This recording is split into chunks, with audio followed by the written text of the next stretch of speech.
요즘 나오는 이어폰들의 대부분 들어가는 기능 중에 노이즈 캔슬링이라는 기술이 있습니다.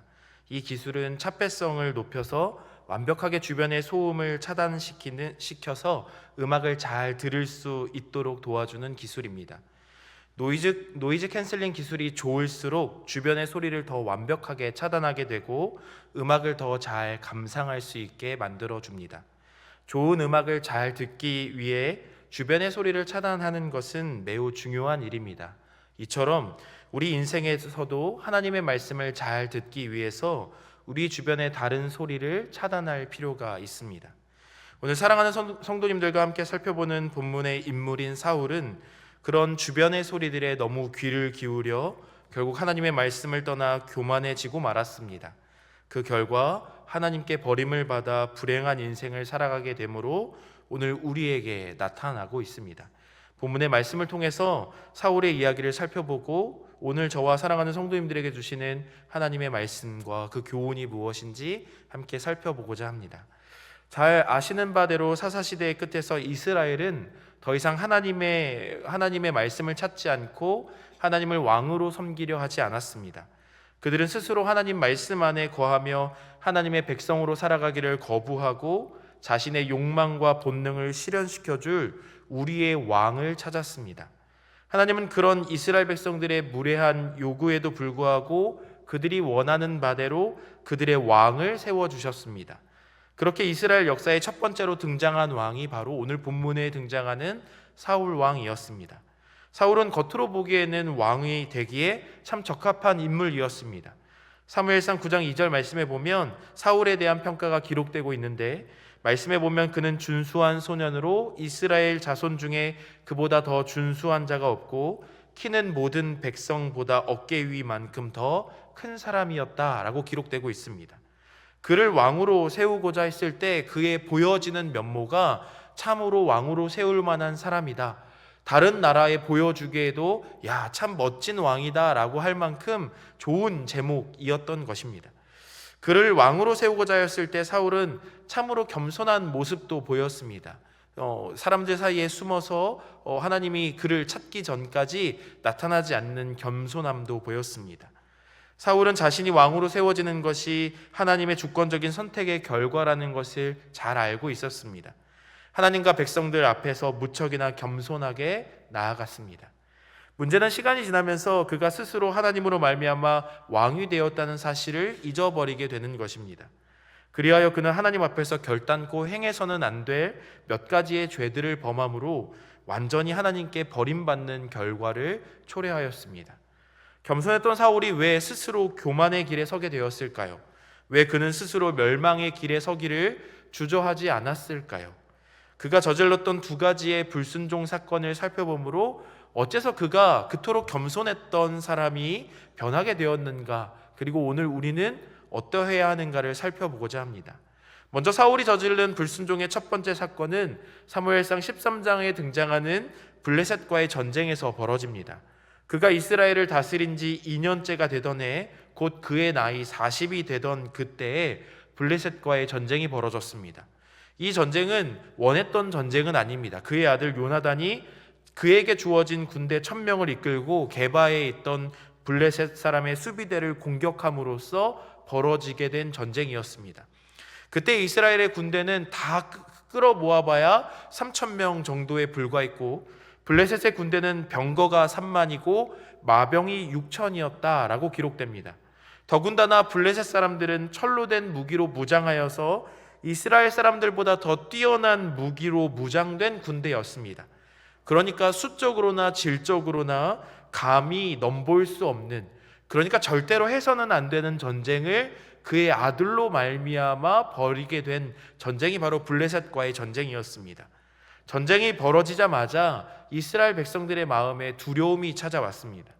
백성들은 이 전쟁을 피해서 도망가기에 급급했고 심지어 어떤 사람들은 요단강 건너편, 그러니까 요단 동편 땅으로 도망가기에 이르렀습니다.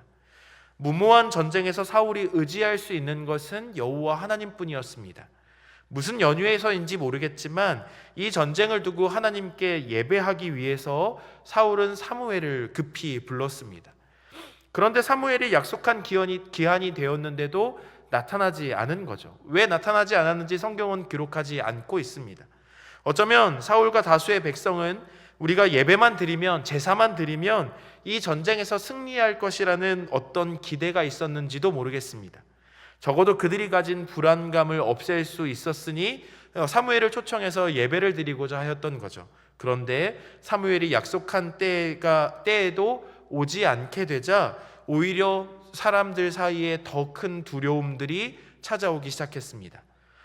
모아놓은 군대의 일부가 전열을 이탈하는 상황이 벌어지게 되자 사울의 마음에 초조함이 들었습니다. 그러니 이 불리한 전쟁에서 그나마 남은 군대로 해볼 만한 싸움을 해보기 위해서 스스로가 번제를 드리는 결단코 해서는 안 될 행동을 벌이게 됩니다. 결국 사울은 사무엘 없이 제사장만이 드릴 수 있는 번제를 스스로 드렸습니다. 그의 조급한 마음이 가져온 최악의 결정이었습니다. 번제가 끝나갈 즈음에 사무엘이 찾아왔습니다. 사무엘은 사울이 행한 행동을 악한 것이라고 책망하며 그의 나라가 길지 않을 것이라고 예언하였습니다. 그런데 사울의 입장에서 한번 생각해 보면 좀 억울합니다. 그가 행한 행동은 인간적인 시선에서는 어쩌면 당연하고 어쩔 수 없는 선택이었습니다. 그가 이런 선택을 한 것은 사무엘이 제 시간에 나타나지 않았기 때문입니다. 아니, 당신이 제 시간에 나타났다면 내가 이런 일을 벌이지 않을 수 있지 않았습니까? 라고 따져 물을 만하죠. 그리고 왕으로서는 모아놓은 군대에게 두려움이 퍼지는 것을 막기 위해서 적절한 조치를 취했다라고 핑계댈 만한 행동이기도 합니다. 만약 제가 사울의 입장이었다면 오히려 제 시간에 나타나지 않았던 사무엘에게 당신 때문입니다, 당신이 이런 일들을 벌인 것이 아닙니까? 라고 소리를 치기에 급급했을 것입니다. 그런데 하나님은 이 모든 사건의 잘못이 사울에게 있다라고 평가하십니다. 그것은 제사를 드리는 사울의 본심에 문제가 있었기 때문입니다. 그것은 사울이 하나님을 신뢰하지 못하였다는 것을 보여주는 표지였습니다. 전쟁이 하나님께 속한 것임을 믿지 않았기 때문에 그가 스스로 제사를 드립니다. 그는 도망치는 백성들을 붙잡고 자신의 권위를 세우기 위한 목적으로 번제를 드리고 있습니다. 하나님께 온전한 마음으로 예배하는 것이 아니라 자신을 위한 도구로서 예배를 사용하고 있는 것입니다. 사울은 하나님을 전적으로 신뢰하지 않았습니다. 그러므로 그는 하나님의 때를 기다리지 못하고 자신의 마음속 깊은 곳에 있는 조급한 소리에 귀를 기울여 결단코 행해서는 안 될 행동을, 그 죄악을 하나님 앞에 행한 것입니다. 만약 그가 진실로 하나님을 신뢰하였다면, 그래서 이 전쟁의 승패가 이 백성의 군대의 수가 아니라 하나님께서 어떻게 일하시는가에 있음을 믿고 있었다면, 그는 백성의 많은 수가 도망한다 할지라도 끝까지 사무엘을 기다리고 있었을 것입니다. 우리는 이미 이스라엘의 과거 역사를 통해서 이 전쟁의 승패가 그들이 가지고 있는 무기나 군대의 숫자에 있지 않음을 알 수 있습니다. 하나님은 기드온과 300의 용사를 통해서 미디안의 13만 5천의 병력을 물리친 일을 행하셨습니다. 그 외에도 하나님은 수많은 일들을 통하여서 하나님의 위대하고 놀라운 능력을 이스라엘 백성 가운데 보이셨습니다.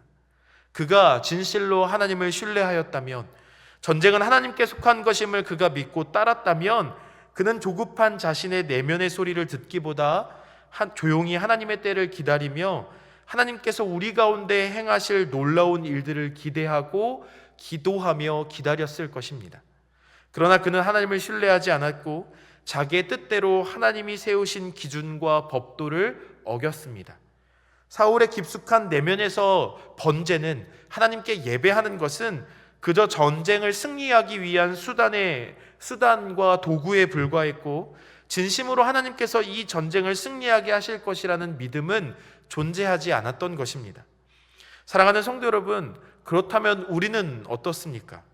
우리도 인생을 살아가다 보면 사울과 같은 때가 임합니다. 감당할 수 없는 문제와 상황이 우리의 인생에 닥쳐옵니다.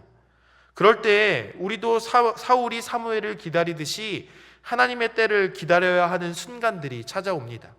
열심히 기도하고 하나님의 말씀도 붙들고 예배도 하지만 좀처럼 하나님이 움직이지 않는 것 같은, 마치 38년 된 병자가 베데스다 연못에서 그 물이 움직이기를 기다렸던 것 같이 언제 하나님이 일하시는가 기다리고 있지만 도저히 하나님이 일하시는 것 같지 않은 그런 순간들만이 펼쳐지는 때가 있다는 것이죠.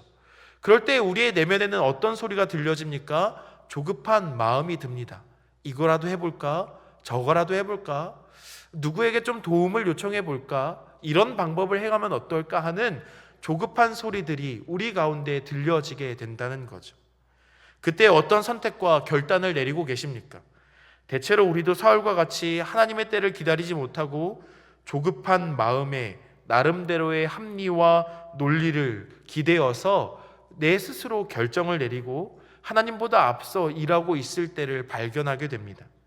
때로는 사울처럼 하나님의 말씀과 예배, 기도를 나의 문제 해결을 위한 도구로만 여겨서 중심 없는 예배를 하나님 앞에 올려드리고 있을 때도 있습니다.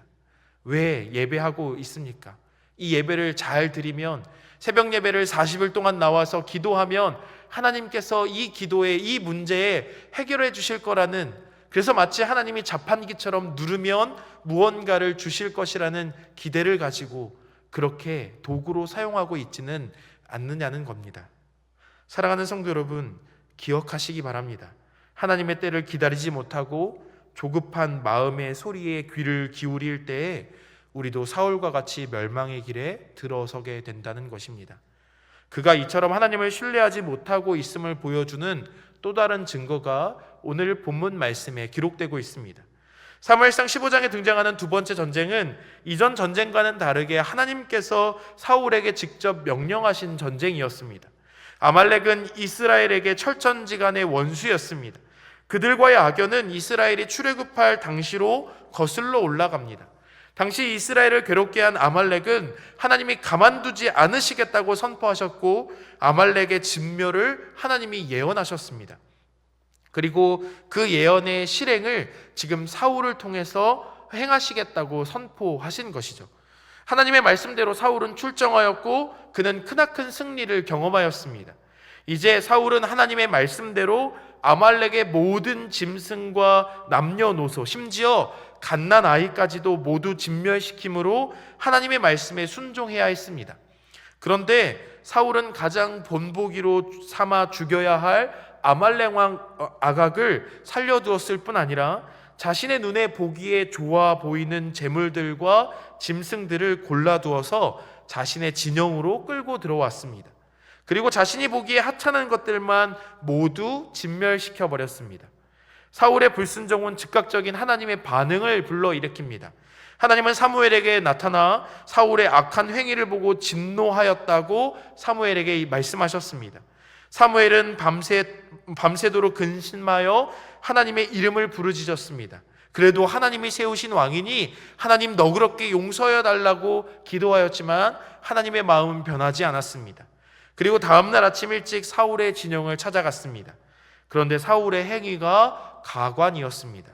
본문 12절 말씀을 보십시오. 그가 자기를 위하여 기념비를 세웠음을 보게 됩니다. 이 전쟁은 시작부터 끝까지 하나님이 명령하셨고 하나님이 행하신 전쟁이었습니다. 그런데 어느새 사울은 이 전쟁의 승리가, 이 전쟁의 모든 공로가 다 자신의 것이라고 생각하고 있습니다. 사무엘이 사울을 책망합니다. 어째서 하나님의 명령에 순종하지 않았느냐고 말입니다. 사랑하는 성도 여러분, 사무엘상의 이 긴 본문에서 계속해서 반복하여 등장하는 단어가 있는데 그것은 바로 소리입니다. 한글 성경에 여호와의 말씀 혹은 여호와의 명령이라고 번역되고 있는 이 단어의 원문을 직역해 보면 여호와의 말씀의 목소리라고 번역할 수 있습니다.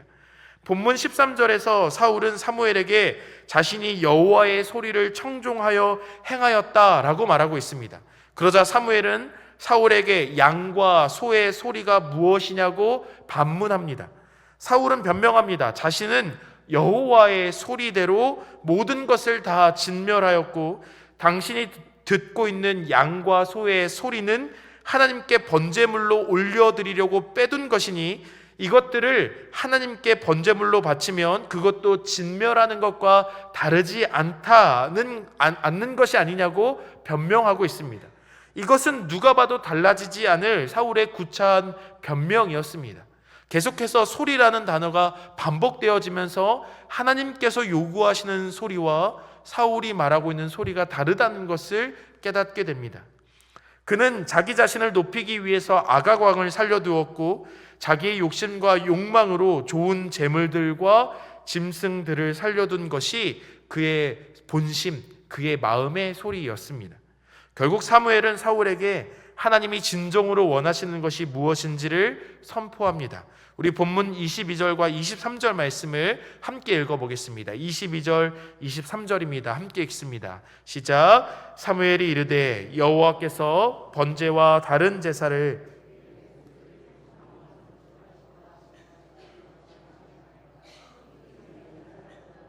듣는 것이 순양의 기름보다 나으니 이는 거역하는 것은 점치는 죄와 같고 완고한 것은 사신 우상에게 절하는 죄와 같음이라. 왕이 여호와의 말씀을 버렸으므로 여호와께서도 왕을 버리어 왕이 되지 못하게 하셨나이다 하니. 아멘. 사무엘의 선포를 보십시오. 하나님이 원하시는 것은 여호와의 목소리를 청종하는 것, 그분의 목소리를 듣고 잘 따르는 것, 그래서 그 목소리를 따라 순종하여 따라 행하는 것을 더 기뻐하신다고 이야기합니다. 결국 그가 스스로 하나님의 목소리를 듣지 않고 버렸으므로 하나님도 사울을 버려 떠나시겠다는 저주가 선포되어집니다. 이제야 사울이 문제의 심각성을 깨닫고 사무엘을 붙잡습니다. 그런데 그의 때늦은 뉘우침 속에 그가 왜 교만하여졌는지, 왜 이런 일들을 행하였는지 엿볼 수 있는 단서가 등장합니다. 본문 24절 말씀 제가 읽어드리겠습니다. 사울이 사무엘에게 이르되 내가 범죄하였나이다. 내가 여호와의 명령과 당신의 말씀을 어긴 것은 내가 백성을 두려워하여 그들의 말을 청종하였음이니이다. 그가 여호와의 말씀의 목소리를 듣지 않은 것은 무엇 때문입니까? 사울이 백성의 소리를 청종하였기 때문이라고 말합니다. 그러니까 그는 하나님의 소리보다 백성의 소리, 곧 여호와 하나님의 목소리가 아닌 다른 소리들에 더 집중하였기 때문이라고 스스로 고백하고 있는 것입니다. 사랑하는 성도 여러분, 사울은 하나님의 소리에 집중한 것이 아니라 다른 소리에 집중하였습니다. 그의 귓가에 들리는 좋은 양과 소의 소리를 들었습니다. 그것으로 말미암아 그는 자신의 내면 깊숙한 곳에 있는 욕망의 소리를 듣게 됩니다. 또 그에게 백성의 소리가 들려졌습니다. 정치가들에게 백성의 소리는 신의 목소리와 같다라고 말합니다. 그는 백성들의 아우성에 정말 집중해야 할 하나님의 소리는 듣지 아니하고 그 백성들의 소리에 휘말려 버리게 됩니다. 결국 그는 하나님의 소리를 스스로 버려버린 채 다른 소리를 따라 행하며 여호와 하나님 앞에 가증한 범죄를 저질러 버리게 됩니다. 사랑하는 성도 여러분, 사울의 이러한 모습에는 오늘 우리가 살아가는 삶이 녹아져 있습니다. 사울이 그러했던 것처럼 우리도 세상을 살아가며 여호와 하나님의 목소리만 아니라 세상의 다른 소리도 함께 듣고 있기 때문입니다.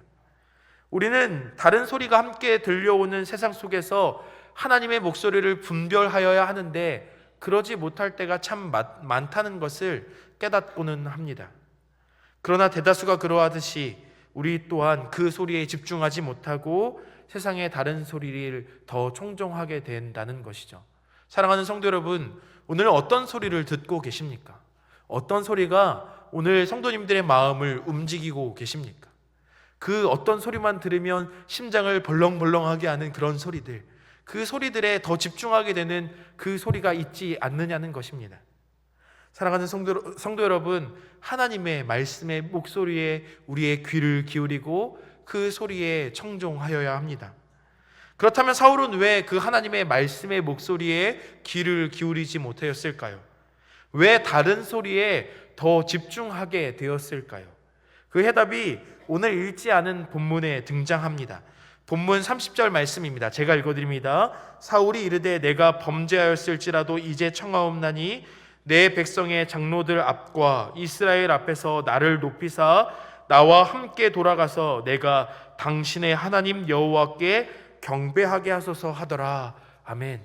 사실 오늘 읽은 15절 말씀에도 당신의 하나님 여호와께 라고 기록되고 있습니다. 그러니까 그가 사무엘을 붙들고서 이렇게 이야기합니다. 당신의 하나님 여호와께 나를 위해 기도해 달라고.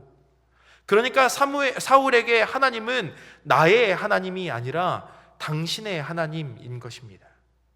그는 하나님을 한 번도 인격적으로 경험해 본 적이 없는 것입니다.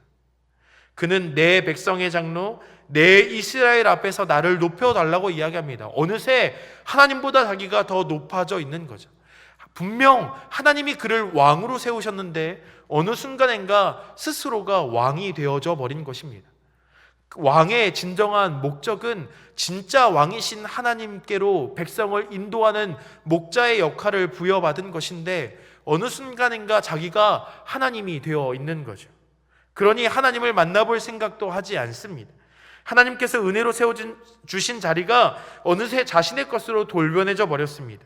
본래 하나님의 것이어야 할 것을 자신의 것으로 탈바꿈시켜버립니다.